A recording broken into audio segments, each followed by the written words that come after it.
Nearly a year ago, Lucayan Towers South Condominium Board was advised by the Building and Development Services Department of the Grand Bahama Port Authority to produce a plan of action to remediate building code violations.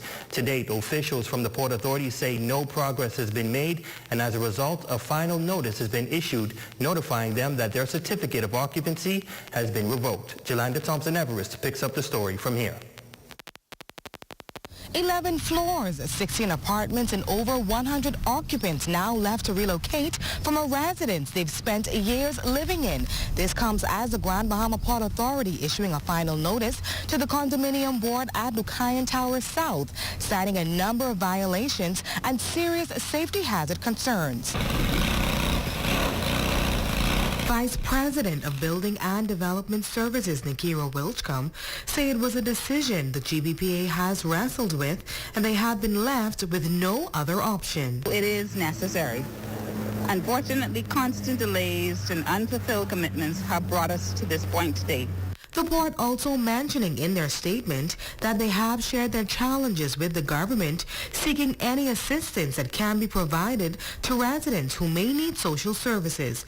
Meanwhile, residence manager Godfrey Bowe, who has been a resident of Lucayan Towers South for over 30 years, explaining that he believes the condominium board was trying to rectify the issue. However, it seems as though the port was not patient enough.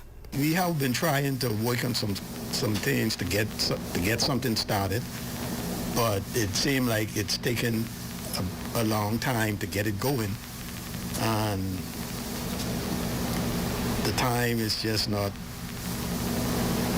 The port things be taking too long. So he also discloses what he believes is the major issue.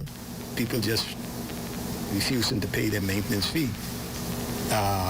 They have all kinds of reasons, but some maybe just don't have it. Some don't feel as though they, that we're doing what we should be doing, but we can't do nothing unless we got some money. So in order to help to get something done, you got to pay your maintenance fee so that we can get it done.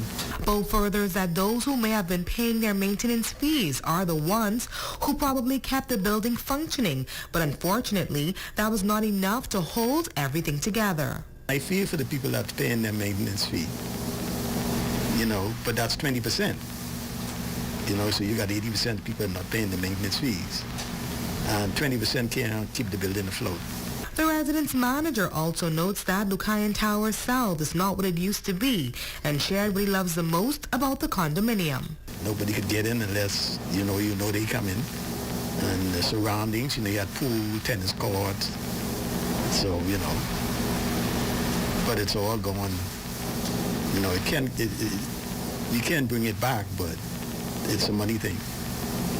Based on sources, there is a meeting scheduled this evening at 6 p.m. with residents in Lucayan Towers South. A notice was placed on the board in the foyer, and now we await to see what happens next. For the Bahamas Tonight, the Northern Edition, I'm Jolanda Thompson-Everest.